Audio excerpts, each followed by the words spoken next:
Hello and welcome to Africa Live, only on CGTN. I'm Karen Roberts, live in Nairobi. Peninah Karibe joins me now with all your business headlines. Thank you, Karen. And coming up in business news tonight, Nigeria slaps 4 major telecoms companies with a $205,000 fine. And Kenya's luxury intercontinental hotel could soon go under the hammer to clear its debt. I'll be back in a bit with details of those stories and plenty more. For now, Karen, back to you. Thank you very much, Peninah. We begin the bulletin in Nigeria, and Nigerian President Muhammadu Buhari has issued a stern warning to potential vote riggers that they will face the full force of the law. The president's sentiments come amid preparations for rescheduled elections on Saturday. Presidential and parliamentary elections were put off 5 hours before polls were due to open last Saturday. Governorship and state assembly elections have been pushed back to the 9th of March. President Buhari has reiterated his commitment to ensure the rescheduled ballot proceeds without a hitch. The Independent National Electoral Commission blamed the last-minute delay on logistical difficulties in the distribution of election materials, as well as sabotage. More than 84 million voters are expected to cast their ballots. Really give the military and the police to be ruthless.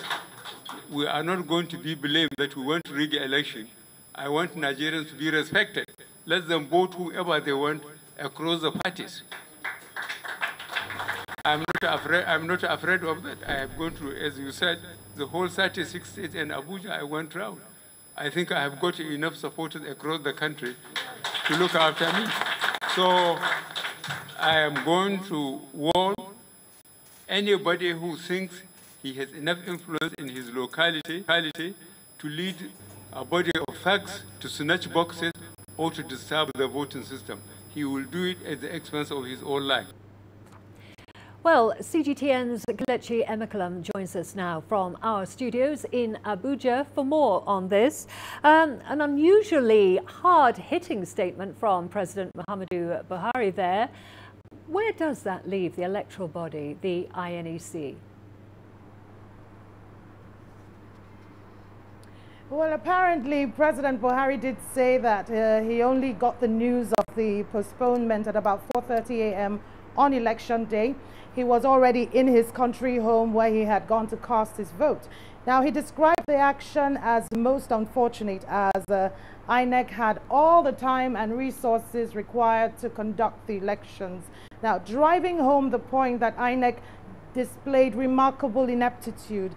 They had 4 years to prepare for the elections and had all the resources made available to them. So what this implies is that authorities are set to launch a probe or an inquiry, if you may, into what INEC had to, into INEC postponing the elections. But not just that, even waiting up till election day to do so. Peninah? It's Karen, actually.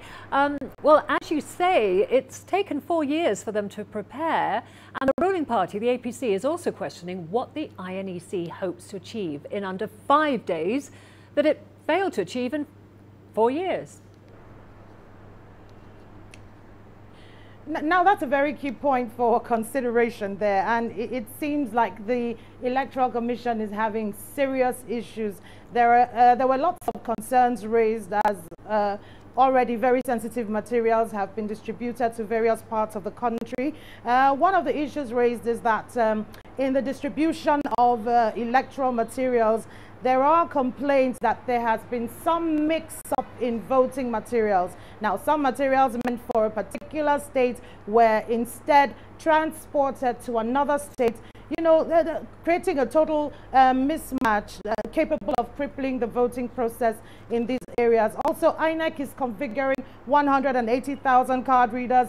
If all logistics would be set in the next 5 days or thereabouts, now there's no guarantee about that happening.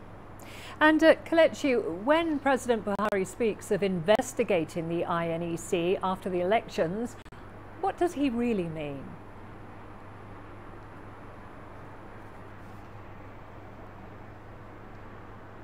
Okay, when the president says he will investigate, apparently President Buhari isn't willing to let this one slide or sweep it under the carpet. Now, he plans to launch an inquiry for himself and his party. They don't quite buy the reasons INEC gave in postponing the elections. They allege that INEC itself is compromised. The leadership of the ruling party says their confidence is violated, and as such, that the commission has lots of questions to answer. And meanwhile, we haven't heard from the opposition PDP on this issue, have we? Well, we've not heard any official statement from the opposition yet, but even before election day, it's been a blame game between the forerunner political parties. They've been accusing one another, each other, and INEC has been caught in the middle of it all. The main opposition leader, Atiku Abubakar, also came out to say that he didn't trust that INEC was capable of, conducting free and fair elections. So the situation is still the same. So we really wait for a concrete statement from them. Okay, thank you very much for that update. That was CGTN's Kelechi Emeklem there joining us from our studios in Abuja. Well, in Nigeria, dozens of first-time female candidates are seeking victory in the rescheduled election. The women have gone as far as creating a WhatsApp group where they're urging and encouraging each other to stay focused. The country's percentage of women in parliament is one of the lowest in the world, but this group of female politicians are eager to prove that they can make equally good leaders. Let's now take a look. In a country with the lowest percentage of women in parliament, the idea of a female president brings a belly laugh for many men in Nigeria. But these 50 women are eager to prove a country of 190 million people wrong. They're part of a youth electoral movement looking to break the grip on power between Nigeria's two main political parties. The 50 of them have formed a WhatsApp group in order to offer moral support to each other. The group includes female activists, entrepreneurs, a fashion designer, and a lab technician. Honestly speaking, I cannot vote for a female candidate unless if she's contesting with a corrupt person. But if that person, a male candidate, is not corrupt, I'm not going to vote for a female because of the society. You know how controversial the society is.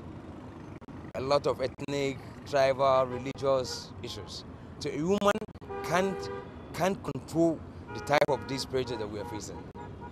You know how women are. They are very weak. So we need a strong person. 26-year-old Zainab Suleiman Umar is among Nigeria's youngest candidates. She's seeking to represent those who have no voice. I believe women are left behind in terms of political participation in my constituency, in Kano State in general. And also I found out that the youth are also left behind in politics. So I decided to run in order to be as a role model to the youth and women to look up to, so that them too will participate in politics. Some religious leaders in Nigeria are against women in leadership. They see it as a taboo. But some local Muslim leaders now preach and advocate for the society to give women a chance in office. Zainab says she's ready to seize the opportunity. I believe as a young person and as a woman running for office, I'm working with my faith, which is the Islam, that women can represent but not to be the head. That's why I'm running for State House of Assembly, because a legislator is there just to represent his constituents, not to be the head and make decisions. You can just make laws and pass bills and other things. Across the continent, the number of women participating in politics is low, but Rwanda and Ethiopia are looking to change that. In recent months, they've drawn global praise for announcing 2 of the world's few gender-balanced cabinets. Both countries hope this will draw more women into politics. Asatal, CGTN. The spread of fake news in the run-up to Nigeria's elections has been a major concern for all the stakeholders. Hundreds of fake stories have been in circulation and millions of Nigerians have fallen prey. Research shows that a huge amount of fake news is spreading within encrypted chat apps, finding its way onto main social media platforms. Research also indicates that people are consuming mainstream media sources and known sources of fake news in equal amounts. So how do you combat the spread of fake news? Deji, let's get straight into it. Just how serious is the issue of fake news? And can you cite any examples? For me, the most obvious one that comes to mind is the one that came out recently where it was purported that the person we know as President Muhammadu Buhari is actually a clone, forcing the president to actually come out and deny it. Give us some examples and just how serious is this issue? Well, it's really serious, and it's even going to be more serious, especially at this time, election time, because what we might likely see is that, you know, during the elections and shortly after, we're going to be seeing some fake results come out from different platforms. So it's really serious. Another good example, and we saw that when the election was postponed, there was this story out there in on social media that the president was not aware that the election was postponed, that he actually went to a polling unit, to his polling unit now to vote. And you know what the guys did was they picked up the picture of the president where he voted in 2015, you know, designed it and then put it out, just to give the impression that indeed the president was not aware that on the 16th of February that he actually went out to vote, that he only found out at the polling unit that the election had been postponed. So we're going to be seeing more of that, several of that. It's up to the authorities now, not just the authorities, for people too, to be able to tell between what is real and what is fake. And we know that, for instance, WhatsApp, that's the social network messaging site, has been carrying out serious campaigns in this country, media campaigns now, telling people to watch out for fake news. Absolutely. So it's something serious. Education has been provided, but then it's still up to people to tell what is fake and what is real, and not to share messages they receive on various social media platforms. Still in Nigeria, businesses in major cities are making steep losses as most Nigerians retreat to rural areas to vote in Saturday's election. Most businesses closed shop over the weekend, but the few that opened struggled to get customers. CGTN's Kelechi Emekalem has more. As for then, we used to have like maybe 50 to 60 people coming to bar in a day. But now, we don't see that much again, maybe 10, 15 people. Businesses counting their losses in an election season. Musa Sani runs this salon in the capital, Abuja. He says salon business normally peaks over the weekends, but this is not the case this time. Most of the people who come to Musa's salon travel to the countryside to vote, but the election day has been moved forward by a week. Nigeria's Electoral Commission says poor weather and arson attacks on their offices are the reasons why the election could not hold on Saturday. And that means more unprofitable days for businesses like Musa's. Most of my customers, they traveled, and some of them have not returned back yet. So the business has been down, like no much customers like before. It's the second day after the election was postponed and Abuja is still deserted, and business owners like Musa are taking the hit. Their misery should have ended this weekend, but they will have to endure more in the coming days. Kelechi Emekalem, CGTN, Abuja, Nigeria. We're going to a short break now. Lots more to come, including Somali authorities assure Kenya oil blocks will not be auctioned. And UK's Labour Party MPs quit in protest over Brexit and anti-Semitism. You don't find the stories of North Africa by sitting on the sidelines. You've got to get out, go there, and you'll find them. In the bazaars of Casablanca, among the crowds in Cairo, who come to visit Cairo, the ancient capital of Egypt, along the waters of the Nile, along the sands of the Sahara. No one else will take you where we can in North Africa.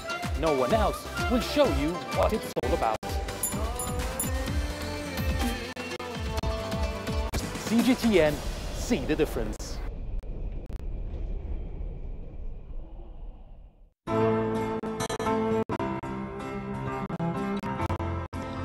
My home country lies at the foot of Africa, the southernmost tip of our beautiful continent, and the unique point at which two great oceans meet.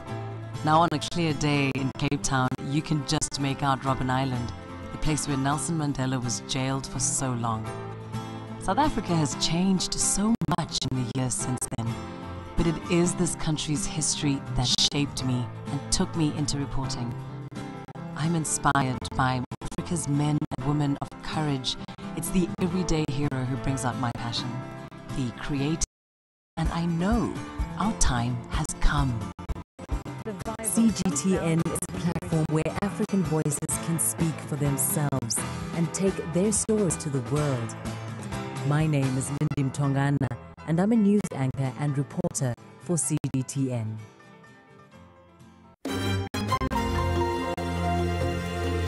Africa Live. Find your voice.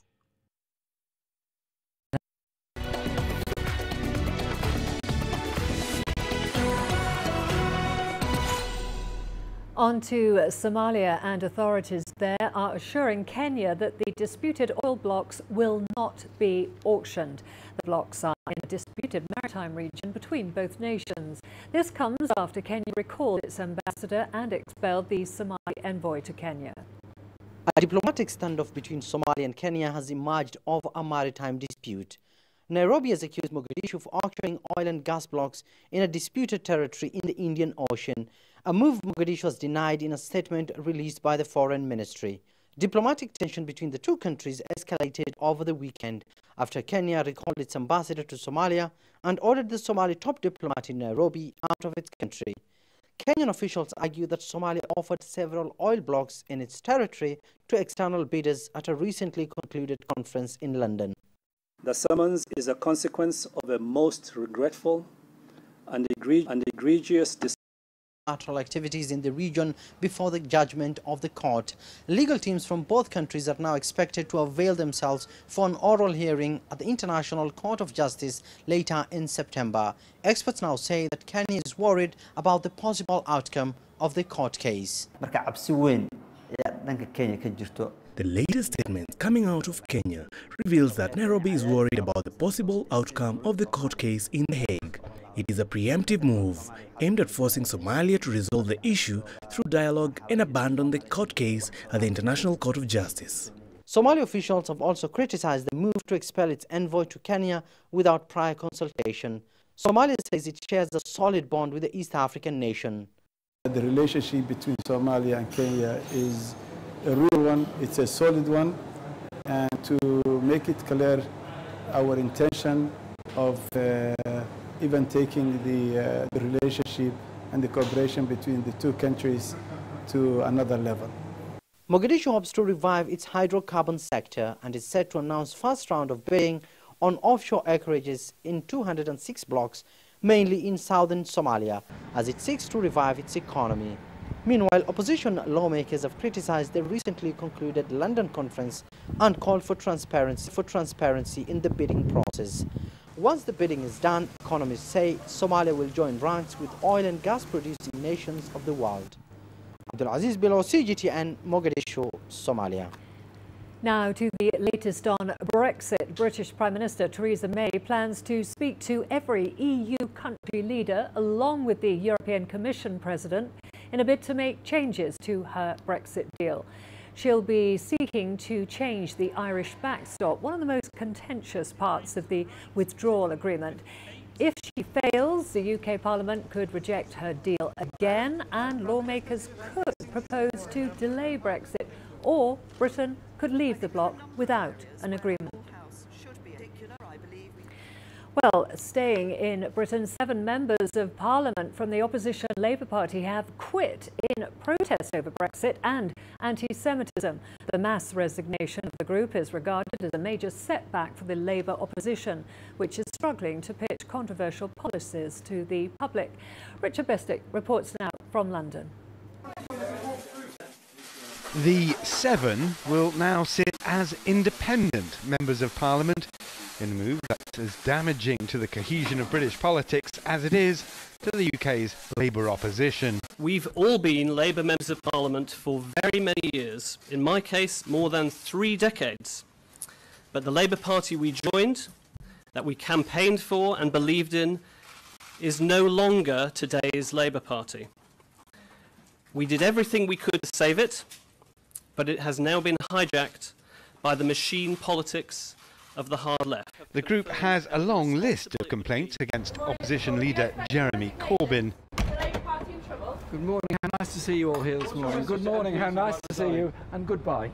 Later, the Labour leader said in a statement he was disappointed. Regarded by his former colleagues as a closet supporter of Brexit, they accuse Corbyn of reneging on a party conference pledge to push for a second Brexit referendum. And then there's his failure to shut down alleged anti-Semitism in the party. The leadership has willfully and repeatedly failed to address hatred against Jewish people within its ranks.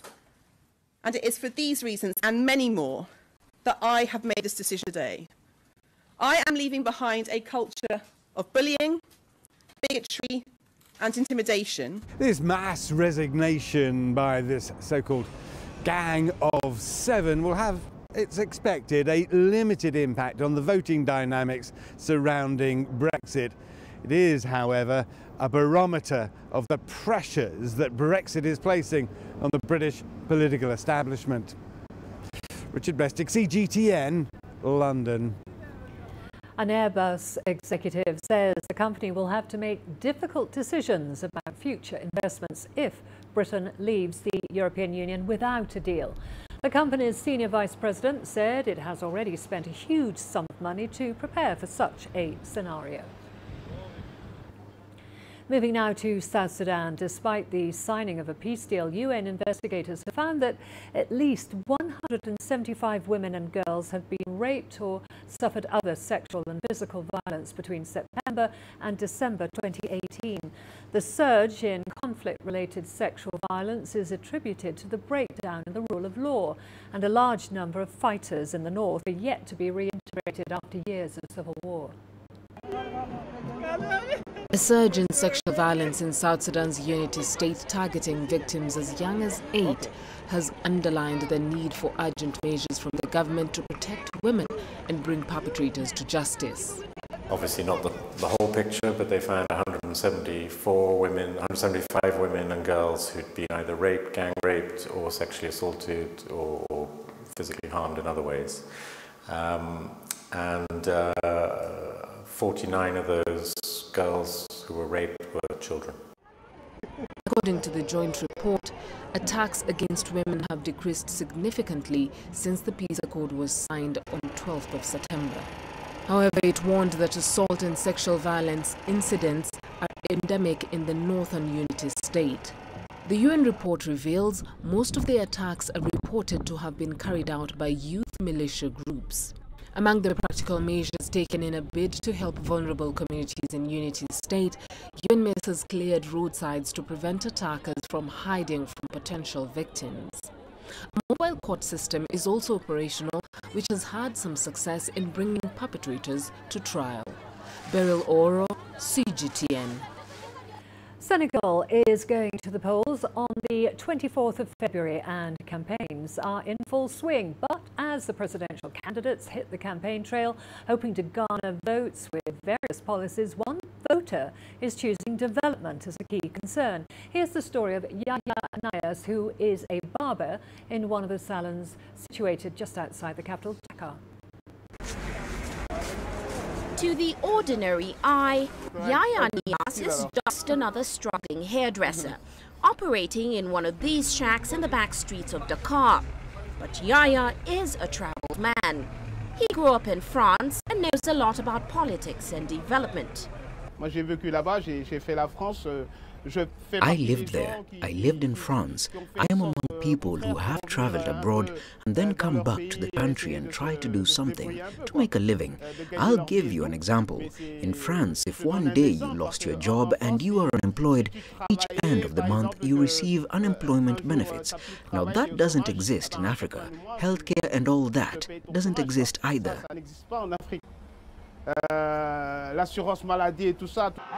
As presidential candidates mount rallies in search of votes, Yaya is one of the disappointed voters.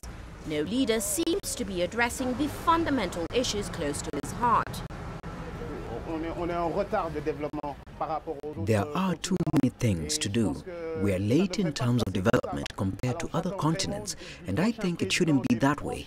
So what I expect from the next president, from the next African presidents, is that they work to really change things. Be in power for the people, help the people, because Africans are really tired. We just get by, we fight. Everyone tries to fight on their own, but I think countries really have the power to change things. World Bank figures give Senegal a clean bill of health, thanks to a growth rate of around 7%. This has given incumbent President Macky Sall an edge above his closest rival, Ousmane Sonko. However, the unemployment rate in this West African nation remains high. Senegal is really on a good path, and if we continue on that path, we'll be able to achieve something if everyone gets a share of the cake. Having just one group of Senegalese who live really well in comfort while all the rest suffer, that needs to stop. President Macky Sall's government has heavily invested in infrastructure, a move that is aimed at de-congesting the capital. To Yaya, this is good, but it's not good enough. He would like the political class to take a unique and creative angle in tackling problems affecting the nation, just like he does whenever he takes on his client's hair. Uche Okoronkwo, CGTN.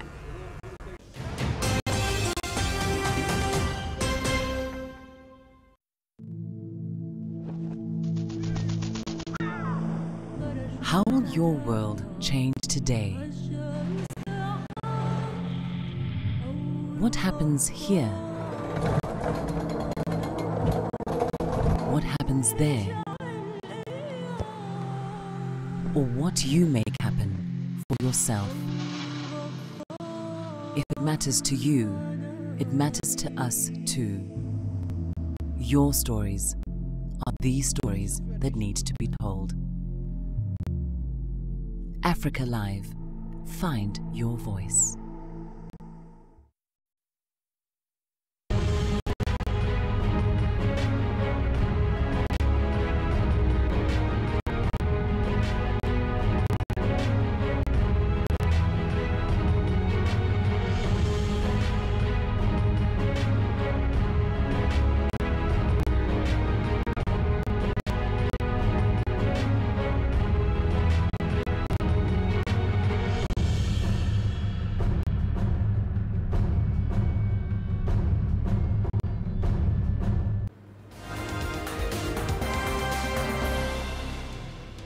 A recap of our top stories now. Nigerian President Muhammadu Buhari has issued a stern warning to potential vote riggers that they'll face the full force of the law.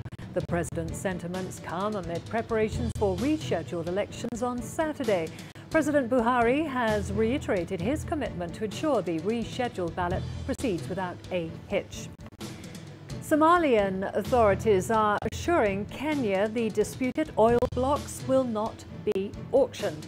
The blocks are in a disputed maritime region between both nations. This comes after Kenya recalled its ambassador and expelled the Somali envoy to Kenya. South Sudan, despite the signing of a peace deal, UN investigators have found that at least 175 women and girls had been raped or suffered other sexual and physical violence between September and December 2018.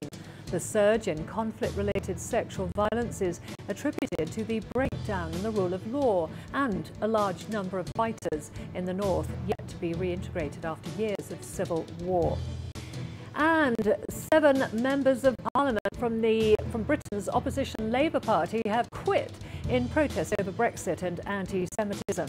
The mass resignation of the group is regarded as a major setback for the Labour opposition, which is struggling to pitch controversial policies to the public. And those are the top stories that we're covering for you.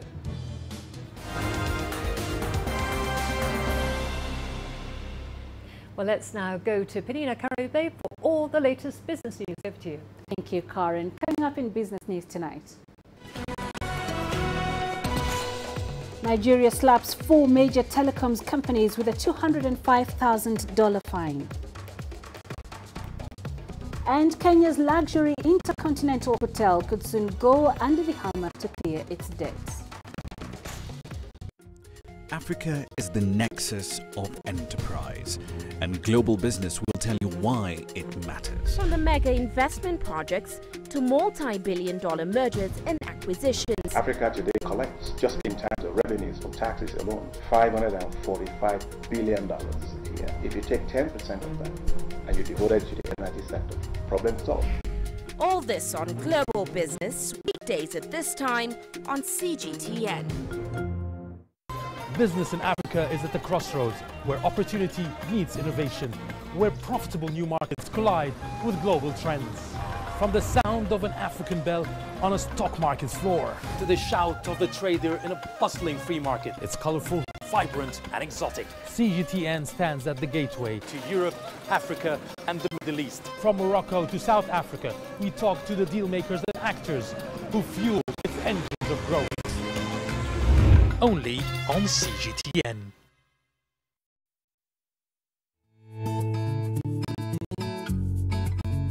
Africa Live. Find your voice.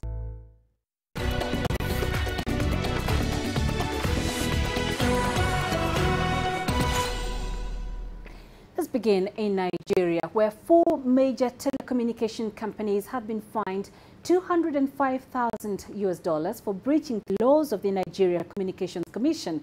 The regulatory body has fined MTN Nigeria, Airtel, Glo, and 9Mobile for authorizing activities that were unapproved by the Commission. The infractions include approval for promotions and advertisements and SIM registration in an uncontrolled environment. The violations were listed in 2018 as part of the non-compliance by the network providers.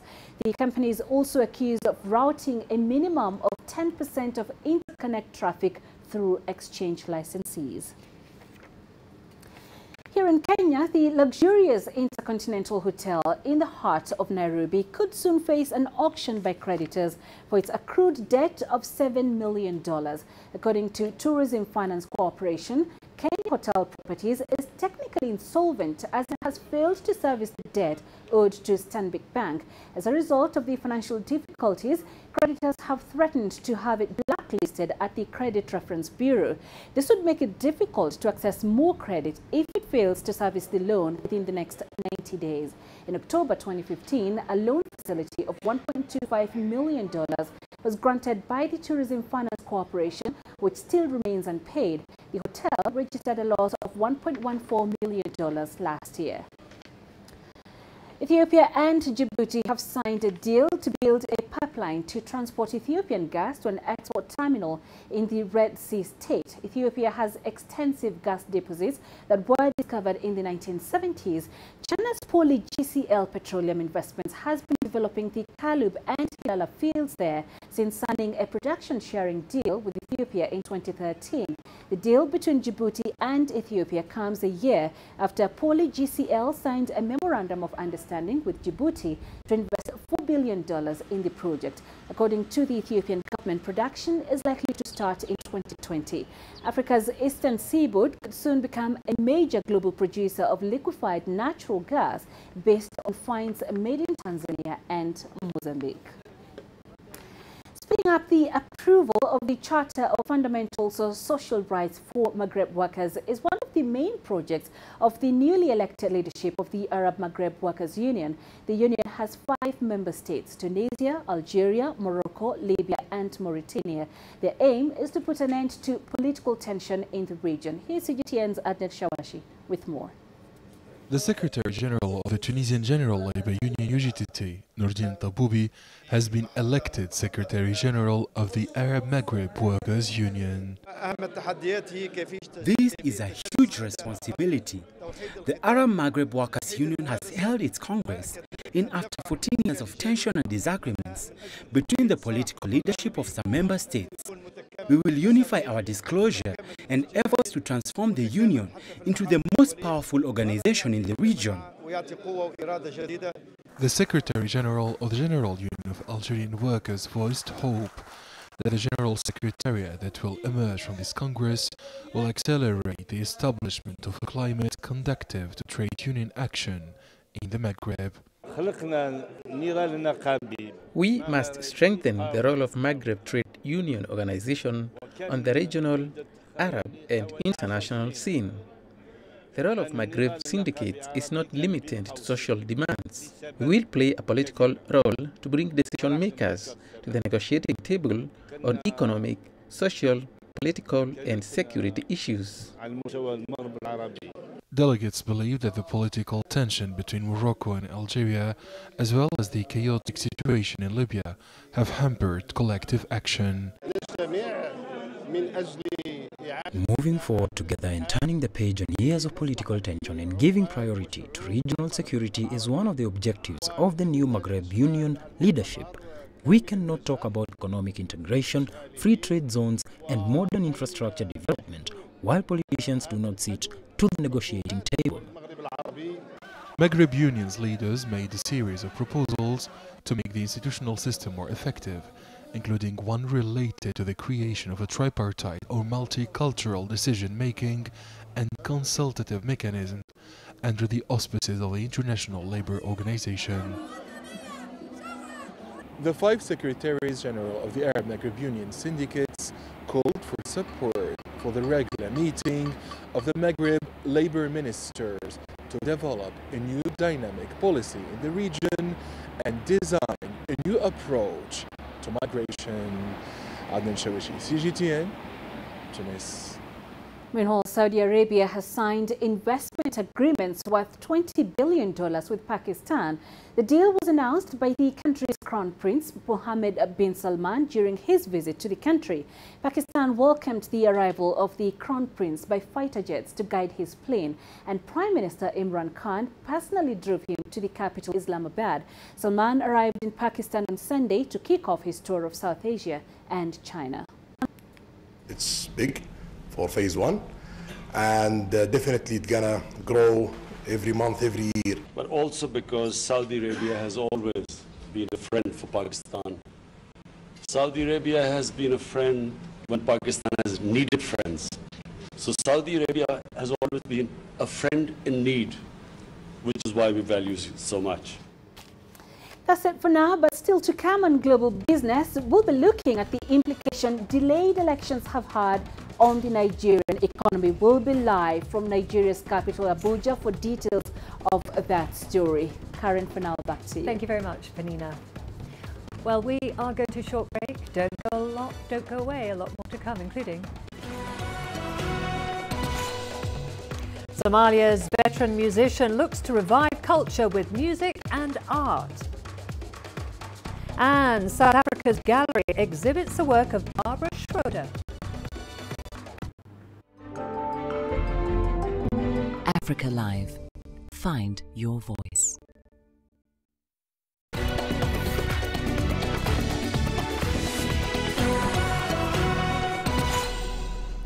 On to Somalia now, and the country is rebuilding its cultural landmarks in an effort to revive the entertainment industry. CGTN's Abdulaziz Bilou caught up with Somalia's first female pianist, Muslima Kasim Hilola, in Mogadishu.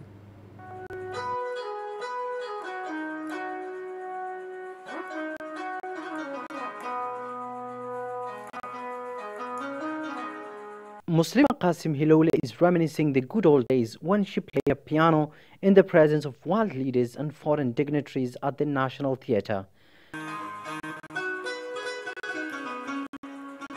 She entertains us with a beautiful piano version of Somalia's official national song, Mandek.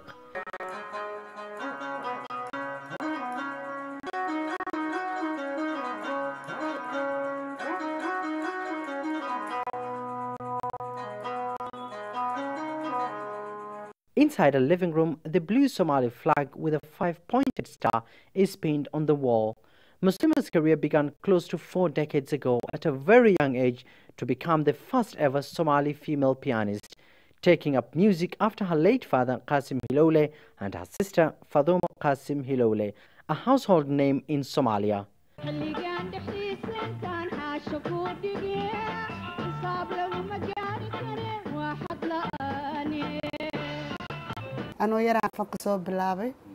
My passion for arts and music began at a very young age.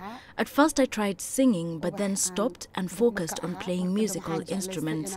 It was a tough decision then, and I started with the harp, taking notes from local and foreign teachers until I perfected melody and rhythm.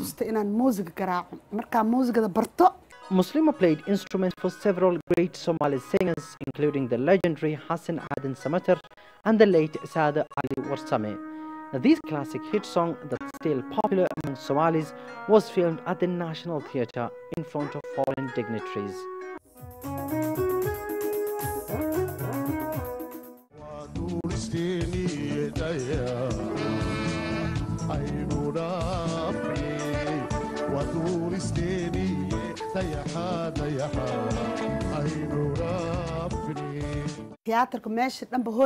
The National Theatre was the main hub for us all. The centre was used for entertainment, awareness. We were paid by the government and worked to promote arts and music. We staged musical and theatrical performances 6 times a week. Peace was the driving force. With peace, we can achieve a lot. We pray for peace and a return to the good old days. This is the Somali National Theatre, constructed by Chinese engineers in 1967, just 7 years after Somalia attained independence. Construction is taking place after it was badly destroyed during a decades-long civil war that rocked the Horn of African nation. Muslima remembers a favorite spot in the theatre and hopes to once again play a piano in front of a live audience. The Somali government plans to have this important cultural landmark up and running by the end of the year through a local initiative known as Ishelqan. Once completed, veteran musicians and upcoming artists will once again have an opportunity to stage musical and other theatrical performances at this historic monument. And with a vibrant youth population, many young people have ventured into the entertainment industry. But Muslima's beautiful music and melody will continue to remain the all-time favorite for majority of Somalis. Abdul Aziz Bilo, CGTN, Mogadishu, Somalia. To South Africa now, and the much-acclaimed Gerard Sekoto Gallery in Johannesburg is hosting an exhibition featuring the work of Barbara Schroeder. The French-German artist had an art residency in Johannesburg for about 6 months. Her first time on the African continent inspired her to create an incredible body of artwork, as CGTN's Yolissa and Jamila explains. Barbara Schroeder's work is named after the address of the place where she worked upon arriving in Johannesburg. This building, the August House, is a place in downtown Johannesburg where over 60 artists from here in South Africa and the rest of the continent stay and produce incredible artwork.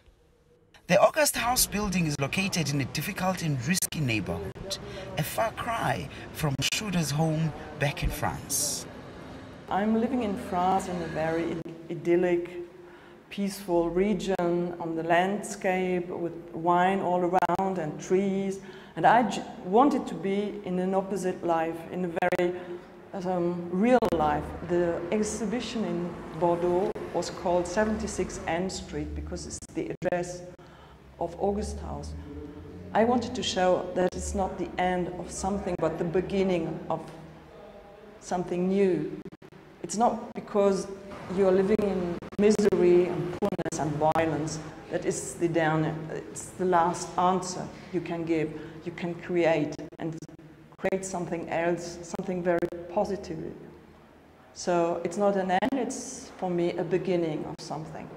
Upon taking up the arts residency, Schroeder decided to leave her favorite subject of nature and landscapes so she can totally immerse herself in the urban world that she inhabited at the time.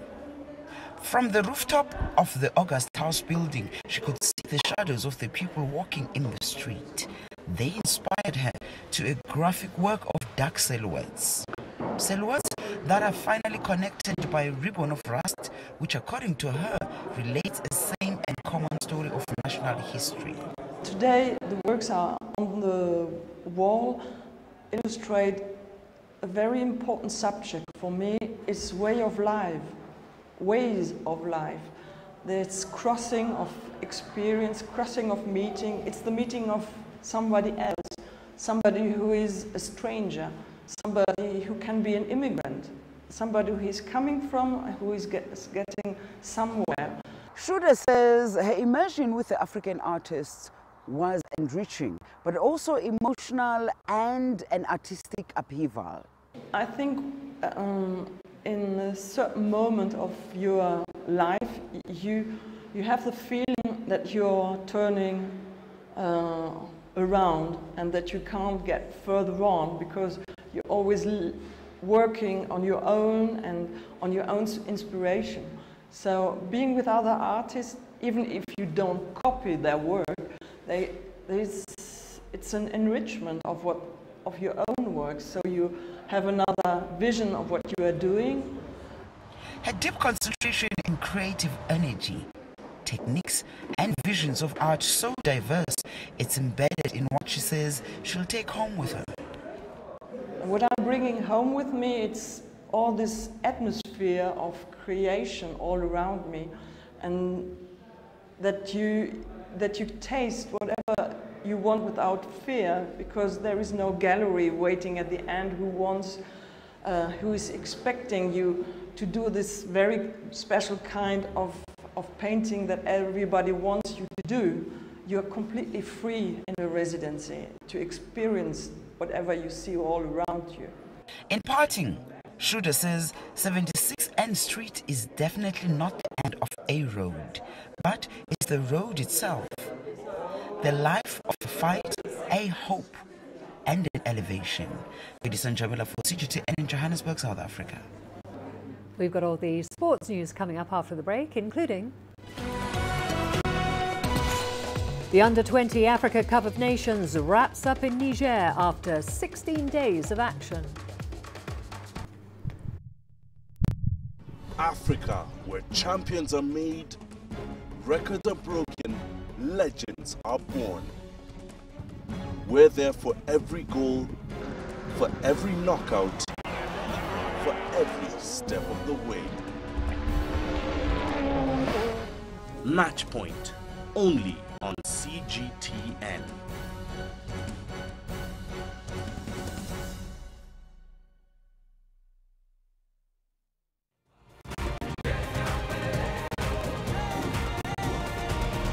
Africa Live. Find your voice.